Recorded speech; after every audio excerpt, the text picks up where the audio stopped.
Do you watch wrestling now? I stopped watching because I got so disenchanted that they had all this talent, they didn't use it, and just it was so disappointing. And there's so much wrestling on TV. I get, it's just too much for. I try to watch MMA. In a matter of seconds, we're going to be joined by the man who was once known as Johnny the Body, Johnny Polo, Scott Levy, Scotty the Body,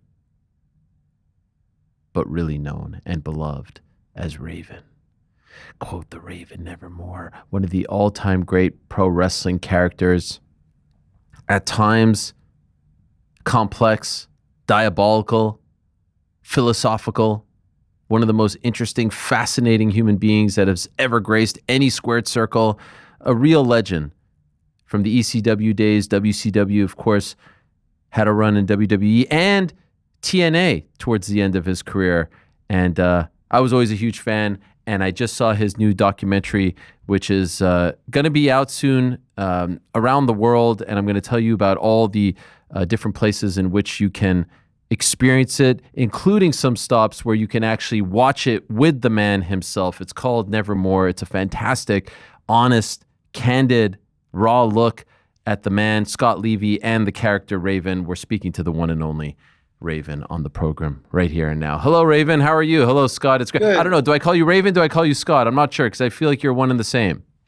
Yeah, business is Raven. My personal friends call me Scott, so we've just met. So all right. Well, we'll stick with Sir. You know, I always appreciated you for so many reasons. I was a gigantic admirer of the way in which you conducted yourself, your persona, all that and more. But if I'm being 1,000% honest with you, I thought it was so damn cool that there was a guy in the 90s doing what you were doing, acting and dressing the way in which you did.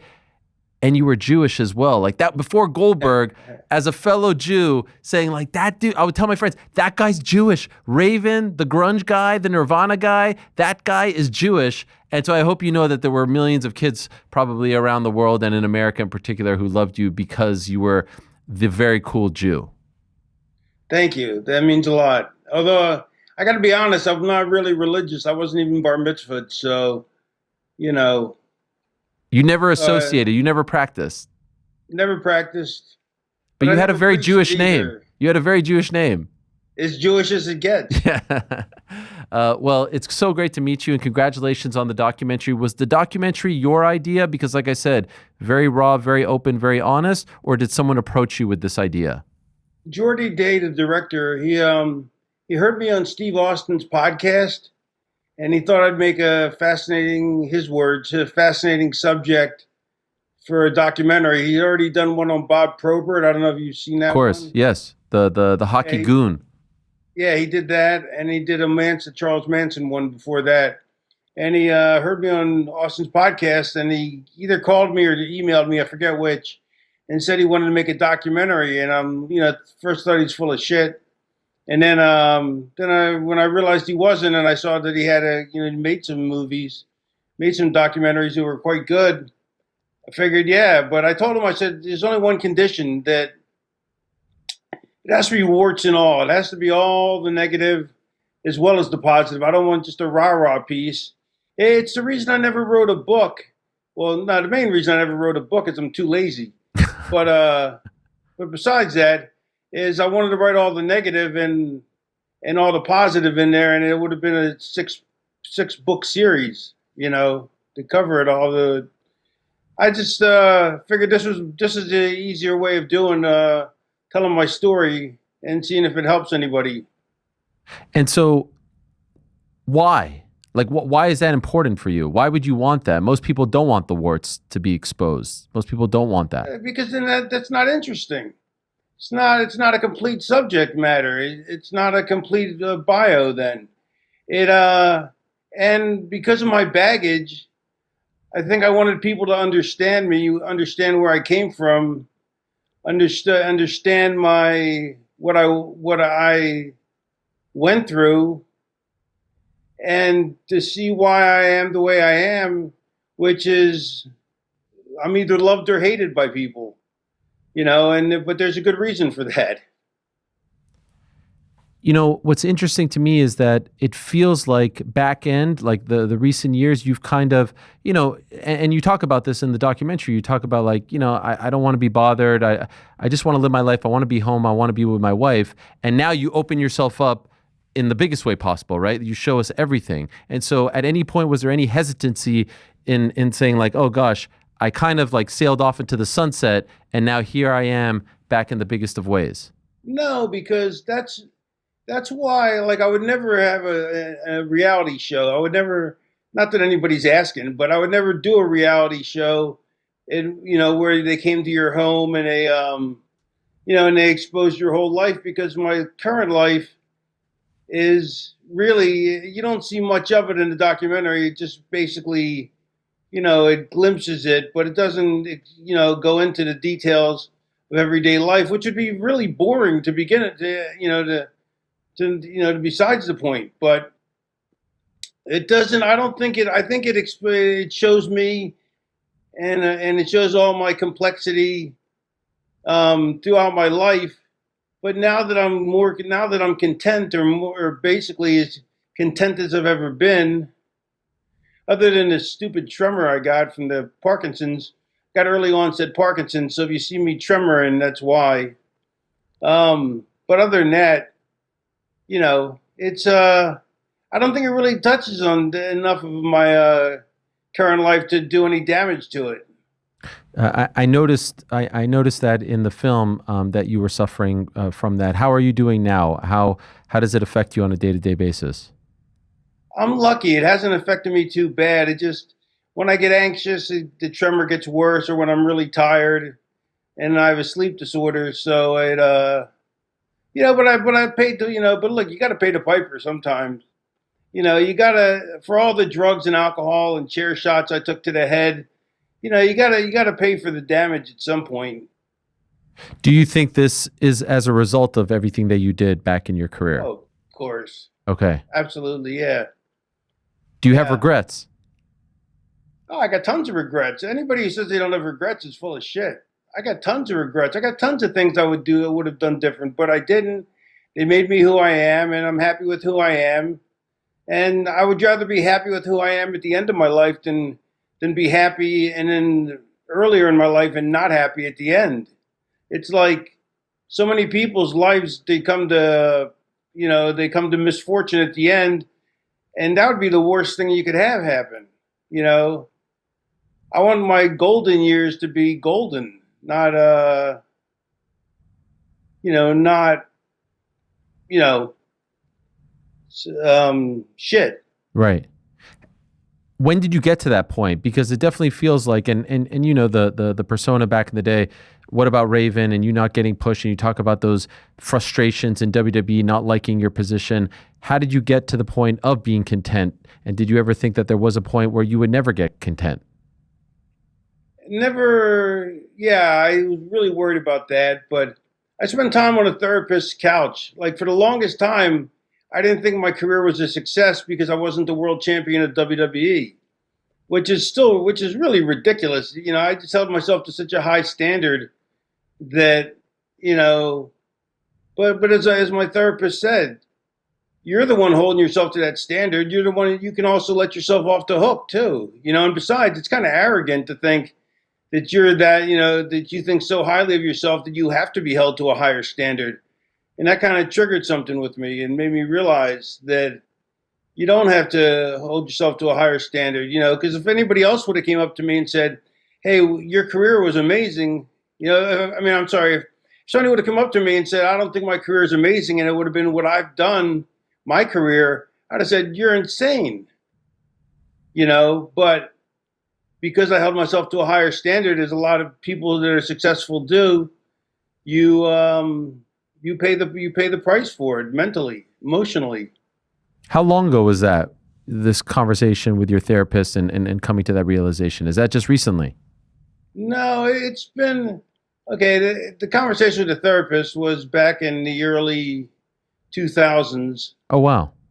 and but it still didn't sink. I mean, it sunk in, but it didn't. It didn't totally. It's like you can like ideas can be very simple, like do better, but putting those into practice takes a lot more time. So even though I knew that what she told me was true, it still took me years to put it into practice.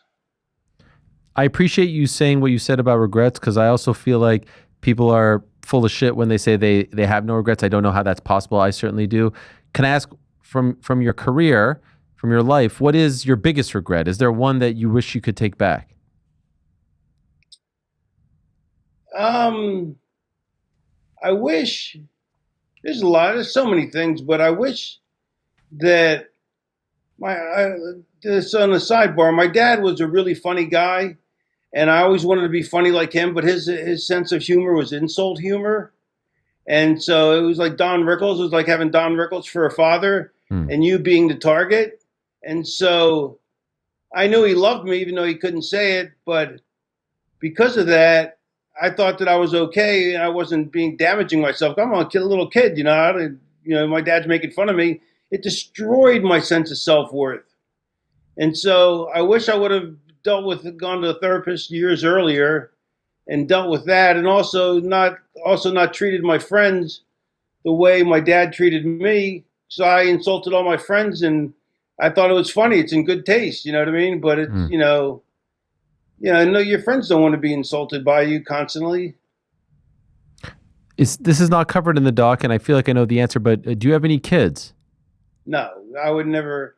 I wouldn't do that, because if I was going to have a kid, I would want to devote 100% of my efforts to it, and I don't have the time or the effort or the agency to do it. Or the patience.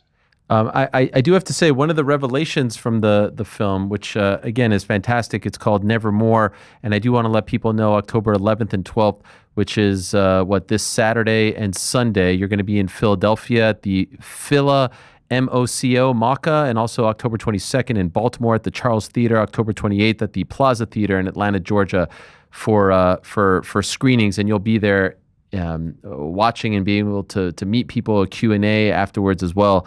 To me, one of the revelations, if I'm being 100% honest with you, was your wife. Your wife seems very different than what I would expect, like your typical, wrestler wife to be very intellectual. Okay, let me make a distinction. She's my life partner. Okay, I'm sorry. We were married. We got divorced to save the friendship.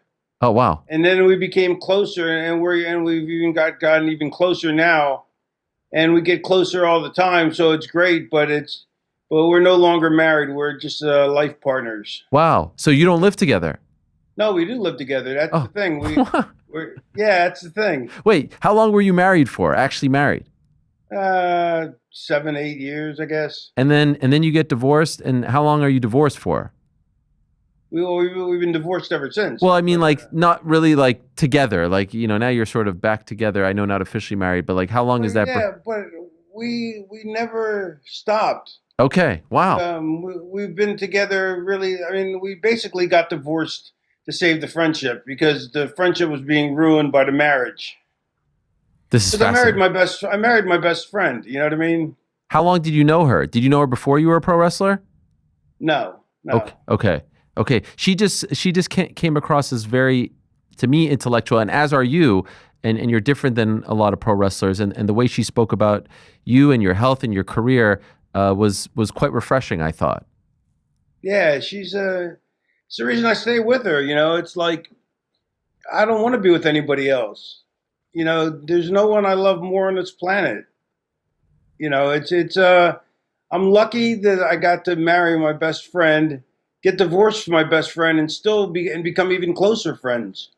Do you have any intentions of remarrying her? Yeah, probably. Okay. I'll do it this year. Okay. Mazel tov. Yeah, thank you. Yom Kippur. Yep. That too. That just happened. There is a moment though where she talks about like the constant fear for your life, for your health, because there obviously is this issue where pro wrestlers do unfortunately die young. Do you share that same fear? Because she gets very emotional talking about this. I can imagine. Do you fear that same thing? You've witnessed a lot. You've seen some of your friends, unfortunately, have their lives cut short. Do you think about that? Do you worry about that? No, not to be glib, but I was on the Deadpool list for years, at the top of the heap. And no, I don't think so. I don't feel that way, but I don't want to live forever either because I don't want to be old and like this is my theory on old age. Old age ain't for pussies. You got to be tough to get old. Between all the frailties and infirmities and all that. So, 80 sounds about right. Okay. Well, you still got And some I, time. but yeah, I'm 61 now, so and I figure we're gonna die. Me and Selena want to die at the same time, so that way neither one of us has to be alone without the other. Okay. Sometimes you can't really plan that though. Oh, we're planning that. Okay. All right. We're putting it out into the atmosphere. We're putting it out into the universe. Okay. Did she meet you while you were ECW Raven, WCW Raven? What point in your life? WCW Raven, Okay. and we had met earlier, but we didn't start seeing each other until TNA Raven, I think. At the height of your popularity, for lack of a better word, did you live the gimmick? Were you that guy that we saw on TV, or were you able to shut it Yes. off? Well, the gimmick is me. It's my internal baggage and complexities and tortured poetic soul, so to speak. Um, it's just me multiplied to 100. But the problem is that see, art imitated life originally. That's how I created Raven. But then life started to imitate art, and I became more depraved because I felt like I had to live up to the character. Hmm. Is that when you got to WWF? No, WCW, I think I was in my peak. I got clean right before I went to WWF. When you say clean, what do you mean? I got off drugs, Okay. And when you say drugs, you mean PEDs or like recreational drugs? recreational. Okay. You talk a lot about recreational drugs in the doc, but not so much about PEDs. Did you do that as well? Oh, yeah. Everyone did. Yeah. But I would have done them anyway because I wanted to be a bodybuilder. I mean, I wanted to look like a bodybuilder my whole life. So, but I got those Jewish genetics that are only good for brain function, but not so good for physicality. Wait a second. At the beginning of this conversation, you shunned your Jewish side. Now you can't blame us for your bad genetics. I mean, it's one or the Well, other. but yeah, but no, it's both. It's both I'm kidding. because that's what. But I praised the Jewish for the brain power I got. Okay, fair enough. Fair enough. As far as when you look back, the work that you're most proud of, perhaps the stretch of time that you're most proud of, what would you say it is? Um, Probably ECW. Like when I got there, the baby faces were all being booed, the heels were all being cheered. Nothing was right with the world, and I said I'm going to make sure that I'm going to be a heel. Everybody who fights me is going to be a baby face because everybody thought that the heel baby face dynamic was passe at that point, and and I refuse to believe that because you have to have the heel baby face dynamic to truly have the great matches. And so I made it a point that I was going to be a heel, and everyone I fought would be a baby face, and it swung the company back around. All ego aside, it was really Paulie had even thought that the dynamic was gone. When you left, Pardon me. when you left and you're being showered with "You Sold Out," did that hurt you? Did that hurt your feelings? Did that break your heart? No, because I'm a heel. I love being a heel. When I was put in the TNA Hall of Fame, I actually even said, I'd like a round of booze because I feel because of my strange upbringing, I I equate like the booze to me or the real praise. If you can get people to hate you, to truly hate you in my business, that's saying something, and that's where I thrive and revel in. So you didn't take it personally when they said that? No, that's what. Of course, I would have taken it personal if they didn't say that. Right. That's a good point. Why do you think it never worked out in WWE the way in which you wanted it to work out? Because Because I know why. Because I can answer really quickly. Because when I was there before as Johnny Polo, I was um, I was basically I had Vince's kid out, Shane out till the wee hours of the morning every night drinking. I left a bad impression. Let's just go with that. I left a really bad impression. You were friends with Shane. Yeah, we were really good friends. It was funny. Like all the boys thought, "Oh, you're just kissing his ass, hanging out with him every night." I'm like, "No." I go, "I'm burying myself because no dad wants their son out till 4 in the morning with a reprobate like me." What was Shane like back then? Did he realize that, at some point he's going to be the guy? Did he think maybe it didn't quite work out that way, take over the company? Was he that kind of kid, or was he Yeah, humble? yeah. That's what he was humble, but he also knew he was taking over the company, or he Yeah, thought he was. right. But you also, correct me if I'm wrong, did you not have a good relationship with Vince in that you were kind of helping with the creative and all that? I was associate producer of Monday Night Raw, Yeah. and I was being groomed to be on the booking committee. But I was also obnoxious, and I also had to be the smartest guy in the room, even if I wasn't, and I had to make sure everybody knew that. And this is no way to behave. Sure. That's no way to, that's not a good attitude to have. And you think you were I don't know, punished? Like, do you think like 15 or so years later, you're punished for this, 10 or so years later? And that's why they didn't push you? That's why you didn't get the opportunities when you came back post WCW purchase? Yeah, I mean, I think that had something to do with it, Um, and yeah, I mean, that's the only thing I can think of, because it wasn't for lack of talent, it wasn't for lack of skill or character. I mean, I'm one of the easiest guys to book, you know. When you left, were you done with the business? Like the TNA run seemed to have ended things on a good note for you, but did you feel so disappointed with the run in WWF that you thought, you know what, I'm done with this?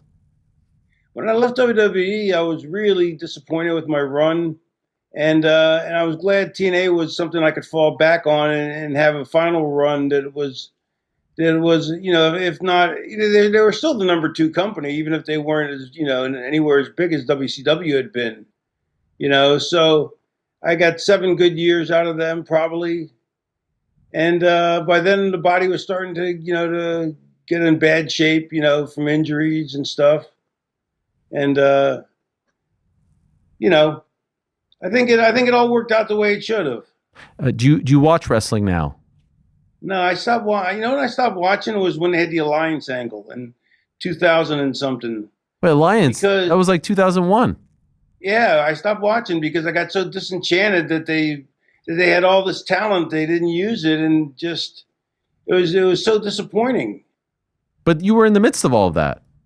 Yeah, I know, and I stopped watching it, and I still love doing it, and it was still my job, but I didn't want to watch it. I don't have Wow. to watch it. I mean, I would watch it if I'm at the show. Sure, But I sure. wouldn't go home and watch the TV. Wow, that's what ruined it for you. That's amazing. Yeah. And even now, But also, here's the other thing too is, so I'm a completist, so I got to watch everything. It's like, yeah. and there's so much wrestling on TV. I get, it's just too much for. I try to watch MMA. You like MMA?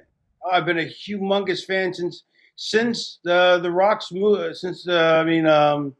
Mark Kerr's documentary Smashing Machine came out. That's what turned me on to being an MMA fan. And, now it's come full circle with the movie of it. Wow, I thought you were going to say since you saw The Rock's movie, you've been a huge fan, and I was like, well, that was 5 days ago that it came out. You're talking about 2002 HBO. Yeah. Wow, and you still watch it till Yeah. this day? Yeah, I watch it religiously. Come on, Want to hear a funny story? please. I would always say, like, why don't they check kicks? Like, now people do check kicks. But I Yeah, was always like, why aren't they checking the kicks? And so me and Selena were watching one night, and we're laying in bed watching a UFC pay-per-view, and Weidman checks Anderson Silva's leg, and I jump up in the bed and I go, yes, see, I told you, all you got to do is check kicks, and you'll do prosper or whatever, yeah. And she's like, shut up, sit down. And then it happened to him, sadly, of course, as well. Later on. Yeah, that is the craziest thing. Insane. So who do you like now? Who do you like watching? I love anybody with talent. Anybody, like I love like okay, like I was watching last weekend. I like Chris Gutierrez, and I love watching him. But he didn't come out and put on his usual kick show. You know what I mean? Nah, wait a second. Scott Levy, Raven. Now I think I could call you Scott now. Now we're buds. Yeah, sure. We're mishpacha, as they say. I thought you were going to give me like Conor McGregor. You're giving me Chris Gutierrez? Yeah, I was disappointed in his performance though last weekend. Um, I loved I loved Alex Pereira. You know, Yeah. I mean, I so had a feeling he was going to win too. You know what I mean? Like it just the guy says he was only 40%. He probably means it because he never says anything like that. You know what I mean? So you can Yeah. probably take his, you know. What about Marab? Do you like Marab? Yeah, I like Marab, but I thought Sandhagen was going to win. Oh, this is great. This is blowing my mind, actually, that you know. So, what about the Yuri comeback? Yuri, I was so like I loved his comeback, but I was so sad for Khalil. Oh my Like, God! I so wanted Khalil to win. You know what I mean? Like I really felt like that was his moment, and then he took the face plant. I was like, oh man, that's you know. Apparently, when you take a face plant in a real fight, that's a whole lot different than a face plant in pro wrestling. Sure, sure. Would you like to see Alex fight John Jones or stay at 205? Honestly, I want to see him fight Tom Aspinall, but it just the size is so different. You know what I mean? But you know, I want to see him win 3 belts. I mean, the guy from whatchamacallit, what is it with Rugs in it in the league? What league is that again? PFL? No, not PFL. The other one with Rug and You're talking about Rug one championship? One. Stop it! Yeah. So listen. So the guy won 3 belts in 3 different divisions, but the Yes. divisions are kind of Malkin. screwier though. Yes, they are. You're talking about Anatoly Malkin. Yes, that's what I'm talking about. What? You watch one championship too? Yeah, and I couldn't believe it when Sergio Pettis beat Pitbull. Beat Pitbull when he tried to win a 3rd belt, and then Sergio Pettis, what a comeback he had on last weekend. You're watching PFL in Dubai also? Yeah, big news, Paul Hughes. Stop it, Ray. Stop. I really thought he was going to win. Stop. Someone's telling you this in your ear, right? No, I'm a huge fan. I told you. You I watch this shit religiously. You watch Paul Hughes get screwed by I'm calling it the debacle in Dubai. That's what I'm calling it. Yeah, and I had ESPN Select. I had to get ESPN Unlimited to watch it. What a scam. This is unbelievable. Wow. I've been dying to talk to you about MMA, but I wanted to do my documentary service. First. Where have you been this whole time, Raven? I mean, we would have had you long ago. I didn't know you were such a hardcore fan. Yeah, but it's kind of hard to impress upon the world that you're a hardcore fan unless you're going to go on social media religiously or you have to watch the fights as they happen. I'm always like an hour or 2 behind, so I can skip through the commercials. Sure. And so I can't social media comment on the fights because it'd be like 2 hours later, and I'm like, be kind of stupid then. This is mind blowing stuff. Have you ever been to a UFC? No, and I've intentionally not gone because I love the commentary. Wow. I mean, I figure it's got to be exciting to be there in person, but now I'm old and beat up. You know what I mean? Like, I guess I would go if I'd be. You know what? I know the other reason I don't go is I don't know if I'd get VIP seating, and I don't want to go and sit with the schlemiels. Yeah, no, I get that. I get that. I totally get that. What about this weekend? Charles Oliveira. I used to listen to your podcast with DC religiously. Oh my God, that was so good. I know. They ruined it. They screwed us. You got a much better deal. Well, I was the one, Scott. I was the one saying, "What about me? What about where I was you? I was the one being disposed of, and I felt like I was a big part of it all, and they kicked me to the curb. I thought you just got a better deal where. No, I did, but the respect was lacking. I've been through a lot, just like you. I've had my own trials and tribulations. Yeah, you got heat with Dana White, and you were out the door. I got heat with Dana White. I've always wanted someone to say that to me. I got heat with Dana White. That's incredible. Can I ask, Mateusz Gamrot versus Charles Oliveira? Who do you like? I like Oliveira. Yeah. He's coming back I quickly. He mean, just got knocked out. yeah. Here's the problem is Charles. I don't know if it's because I'm such a big fan of him that I feel he's going to win, or if it's going to be my actual opinion because he's on the way. He's like on a step downward, Yeah. and Matoush is on the way up, and I don't know. Matoush is not a popular person because all he does is wrestle. But That's right. I think he's like Marab though. He does a lot more than he puts in more of the time than just the wrestling time. He puts, he's willing to mix it up. What about JDM versus Islam? You think JDM beats him? Yeah, I don't know. I mean, I got to see them stand next to each other. Yeah. If Islam's the same size, I think he wins. But if he's a lot smaller, then I don't know. Okay, I love the way JDM was defended takedowns against who was it he fought last?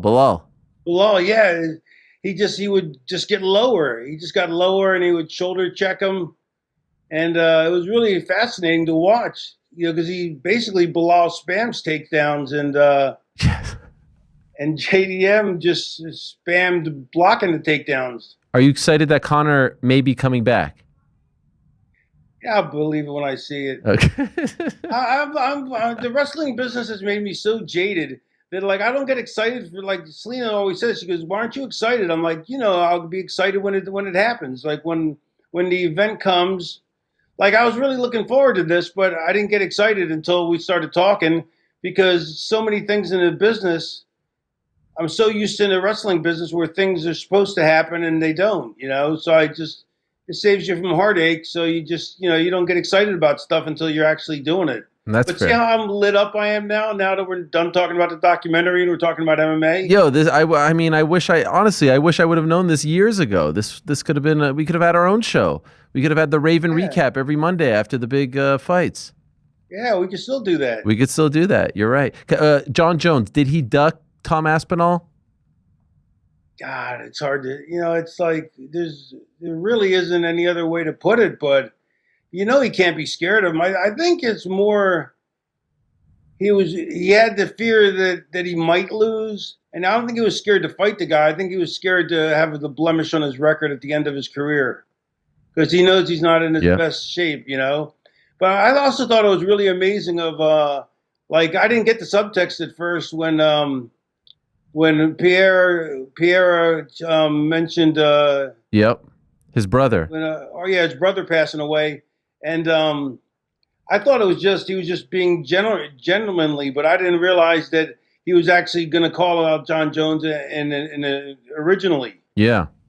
No, he clarified that. I thought the same as well. I thought he was just trying to, be nice, and then afterwards he said he didn't feel like it was appropriate. I can't believe you. Very classy. Very classy. I mean, back in the days, when you were in the locker rooms, were other guys watching with you? Are you back there, watching pay-per-views on a Saturday before going out, or when you're on the road? Back in the day, I didn't. But now that I have a phone, now I'll watch it. I'll watch it on my phone on the pay-per-views when I'm on the road. But I haven't been on the road a whole lot the last couple of years because in 22 I had both knees replaced. 23 I had my shoulder replaced. 24 I had spinal stenosis flare up. Wow. And so I've been just rehab. In terms of your day-to-day life, do you feel comfortable? Do you feel like you can do what you need to do, or is every day a bit of a struggle? No, the only real struggle is the exhaustion from the sleep disorder. Okay, what's that? It's a lot of things. You're not actually sure. There's no actual term for it, but I've had 8 sleep studies, and basically it's part narcolepsy, part part apnea, part narcolepsy, part a little bit of everything. I wear a mask, but what happens is I wake up 10 to 15 times a night. Oh. So that when I wake up for good for the day, I'm just as exhausted as when I went to bed. Right. I'm sorry. So I usually, it's all right. I mean, it's better than having cancer. Sure. It's a good way of looking at it. Yes. Yeah. It's the only way I can look at it. But the, yeah. So So I'll get up around 11 or 12, or I get up around 11, watch TV for an hour or two, and then start the day. And then around 5 o'clock, I'll take a nap for an hour, and then I'll stay up till 2:30 in the morning. And it's an easy life, believe me. I mean, I'm not complaining about it. And there's And never there's go never ahead. a time where you're like, oh, WrestleMania's on today. You don't watch anything. No. Wow, that is very And interesting. I know people say that, old timers say that because they don't want to sound like a bunch of marks. But I would tell you if I did. I mean, to No, be no, honest, I believe you. you know, it's I've seen some stuff over the years. Like I've been at pay-per-view parties where you're paid to be the celebrity guest at a pay-per-view party, and I've watched them. You know, and I did start watching AEW for a minute when they first came on. But other than that, that's pretty much it. If I can share, I was watching the documentary last night, and again, I love it. It's called Thank Nevermore. you. The Raven. It was really, really great, and it was just great to see you and to learn more about you. And my kids were around, and I was just watching it on my phone. And then there's a scene in the doc. I hope you don't mind me talking about this, where you start talking about slip and slide. and then Yes. and then you keep going, and then I'm like, oh, I need to put my headphones on now. I can't just be playing this. This is an incredible thing. Do you mind telling the audience about this thing that you did with the slip and slide? Would that be okay?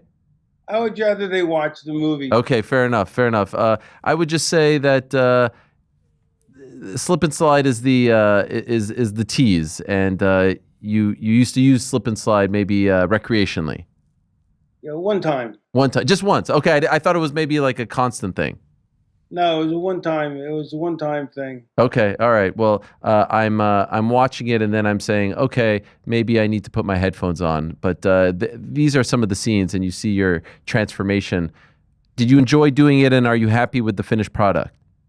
Yeah, it's kind of funny. It's painful to watch. I love the movie, but it's painful for me to watch because, all my baggage is right there. I wanted it there, but it's right there, front and center, and it's 2 hours of it. And I've dealt with all the stuff, but seeing it all condensed in an audio visual component, it's a lot to take. And now when you go to these screenings, you're going to have to watch it every time, or will you sit outside? I sit outside. Last screening I saw was at Kevin Smith's Smodcastle. We had one in Atlantic Highlands, New Jersey, and they had another theater that was showing a movie that nobody showed up for. So they just gave me the remote and let me watch Netflix. Wow. You want nothing? You're done watching it. You're not going to watch it again. I might watch it in Atlanta Okay. Any particular reason? or Philadelphia. Well, I got a bunch of friends that are going to be there in Philadelphia, and so that's why I'm thinking about it. But I don't know. I'll see. One last thing I wanted to ask you was your relationship with Paul Heyman. Obviously, you did such great things for him, and he was a big part of your life. Do you have any sort of relationship with him now? Um, Same as I have with all the boys. I mean, but when I see him, we hang out. But when I don't see him, we don't talk to each other. But we have a very good relationship, though. I'm happy to say Okay. I love to because hear that that. meant a lot to me, Paulie. Of course. Like a lot of people were when the ECW broke up. A lot of people had bad things to say about Paulie, but I didn't because he did so much for me, and helped me so much with my career. Even though it didn't help me at all later because he was mad at me for leaving. Eventually, we got past that and made up. And last time I saw him, it was just really great to see him. You know what I mean? And it's nice to know that I've read interviews that he's done that he thinks as highly of me, creatively as I do of him. I would be shocked if it was the opposite way. October 11th and 12th, you're going to be in Philadelphia at the Phila Mocha, Philamoka. yeah, MOCA. October 22nd at the Charles Theater in Baltimore. October 28th at the Plaza Theater in Atlanta, Georgia. There's additional screenings coming up in Tampa, in Pennsylvania, Wilmington, Delaware, Rochester, Minnesota. And then my understanding is, and correct me if I'm wrong, mid-November, it will be coming out Blu-ray and VOD, and it will be available nationwide eventually. and you see some, Prime Video down there, Apple TV. So I would imagine come November 18th, the rest of the world can see it, right? November 18th, Amazon, Apple, YouTube, Google Play, iTunes, Vudu. That voodoo that you do so well. Yeah. Okay. One last one. Ravens Mount Rushmore of MMA. Fedor. Wow. John Jones. Okay. George St. Pierre. This is just off the top of my head. So. Sure. And Anderson Silva. Okay. Who's number one? Who's your GOAT? John Jones is the GOAT. Despite the PEDs. Because so many people were in PEDs regardless, And besides, he only got busted with the picograms that were... So you're out there reading the websites and all this stuff? No, I listen to podcasts. I listen to the Good Guy, Bad Guy podcast. Yeah. And I listen to Bisping's. Yeah. I started to listen to yours, but every time I would turn one on, it would be a different guest host or something. Oh, no. Well, my show is Monday, Tuesday, Wednesday, and then we have the boys in the back on Thursdays and pizza. I must have always went to go listen to it Thursday or Friday because I was like, I'm tired of looking for this. But now I'll listen to it on a Monday, Tuesday, Wednesday. Wait, so what about me? You don't listen to my show? I listened to it when it was with DC. Wow. I just stayed with DC. Well, I stayed with the ones. Here's the thing. No, this hurts. I listened. It shouldn't because I listened to DC and you. Sure. And I just kept listening to DC, and I listened to Bisping and so I just continued listening to him. Oh, and Co-Main Event. I love the Co-Main Event podcast. Wow, Ben Folks, you just made his life. Ben Folks and Chad Dundas. Yeah, no, I've DM'd with Ben before. Wow. I can't believe that I can actually legitimately, not in like a funny way, say, what about me to you? What about Ariel? Like 15 times in a row, MMA Journalist of the Year, Raven, and you don't listen to my show. I'm part impressed and also heartbroken as well. Yeah, I'm sorry. That's the one thing I feared talking to you about MMA was that when I had to admit that. At least I'm honest about it. No, I appreciate at least I'm honest. Oh my God.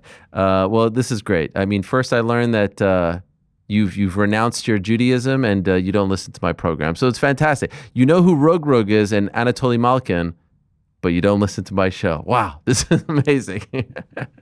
No, I'm going to start though. I appreciate that. But honestly, it's like by the time I'm done listening to those couple podcasts, the week's over and I got to listen to a new batch. I know. It's a lot. Just like pro wrestling, there's a lot of MMA podcasts to listen to. Yeah. I got a podcast too, The Raven Effect, but we talk about it. The only thing we don't talk about is wrestling. Do you talk about MMA on there? Sometimes. Is it hosted by you? Yeah, it's the Raven Effect podcast. I will check that out. And I urge. Yeah, please do. It's wrestling adjacent. Okay. Oh, well, so you talk old stories, maybe? Occasionally they'll schmooze. My co-host will schmooze me into talking about pro wrestling, but I try not to because it doesn't interest me. I get it. It held my interest for so many years, 30 plus years that that now I've seen it all. I've done it all. I wouldn't change a thing. I mean, I would change a lot of things. Let's be honest. Yes. But I'm saying, But yeah, no, I always wanted to start listening to your podcast, and every time I do it, I must have turned it on It's okay. Those guys are worth listening to as well, just for the record. They're very good. Are they funny? Yeah, I think so. That's what I like humor in my podcasts. Okay, fair enough. That's why you like Ben and Chad. Exactly.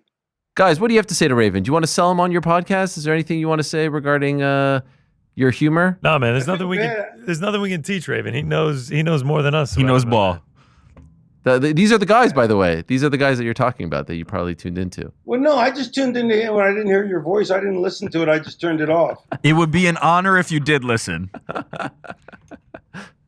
That sounds a little snarky there. Yeah. What's up with that? Genuinely, I would love for you to listen. I will then. Okay, all right. Well, maybe we can exchange phone numbers and you could tell us what you think in like a few weeks. Give it a few weeks and let us know. Sure. All right. Absolutely. Well, this has been a huge honor, truly, really. By the way, what are you listening to these days? What am I listening to? Like in terms of music? Podcasts. Oh, no music. No, I burnt out on music. It's like, you ever notice that people in their 50s and 60s, even their 40s, start listening to music that they listened to when they were 10 or 12? Yeah.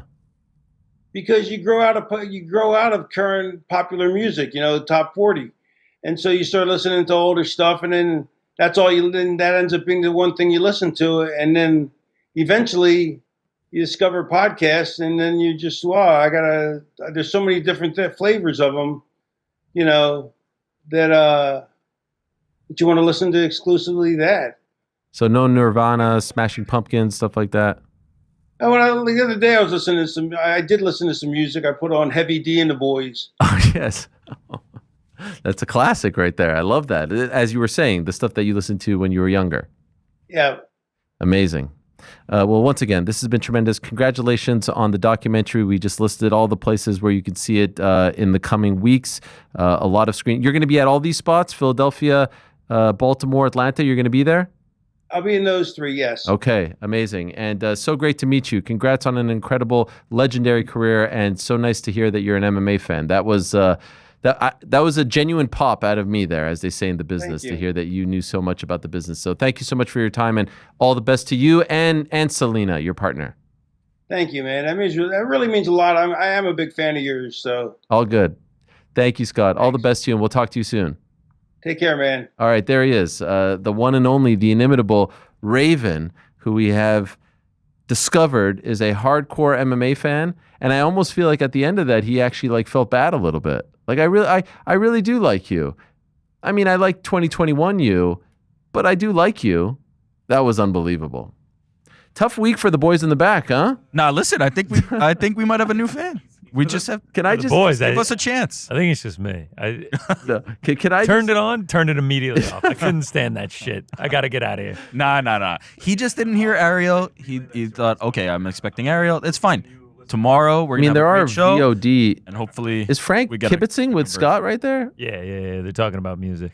That last question was actually for Frank. I thought he was going to hit us with some hardcore. I was trying, but I was getting stonewalled. What's the reaction in the back as he starts dropping Rug? We're cracking up. Biggest pop was when he dropped Big News Paul Hughes. Gave the nickname and everything. And not only that, of course I know Big News Paul Hughes. What? And then he's talking about Sergio Pettis, and then he actually is telling the truth when he's talking about the struggle of figuring out ESPN Select and ESPN Unlimited. The vision, the thought of Raven trying to figure this out, and it's a little complicated, is a beautiful thing. Wow. Okay, but how about Ben Folks holding out on us? All this time he knew that Raven got knows ball like this, and he didn't even what tell the hell, us? Ben? The amount of podcasts he listens to is ridiculous as well. No, I'm a podcast guy. I like it. Co-main event podcast.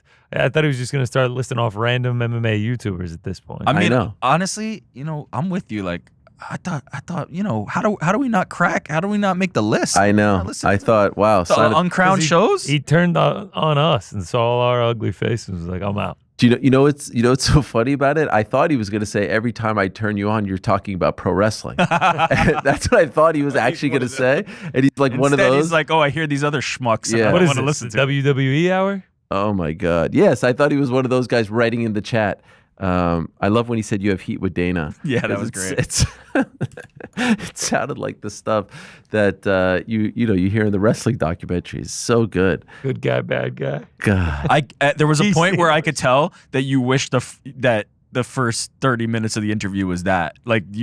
As you get to the end, you're approaching the end, this opens up and you're like, oh, I wish I had started this 20 minutes ago. Yes and no, because I really did love him. I really did love him. And I did think he was a super cool one of the Jew coolest guys. Yes. Yeah. He chose to follow DC, he said. Listen. Thanks for watching this video. Before you go, if you haven't already, hit that subscribe button for us. Also, give us a thumbs up, leave a nice comment. These things go a long way. And while you're here, do check out the rest of the channel. We've got live shows and full interviews, clips, and a whole lot more. We're doing big things here, and we appreciate your support very much.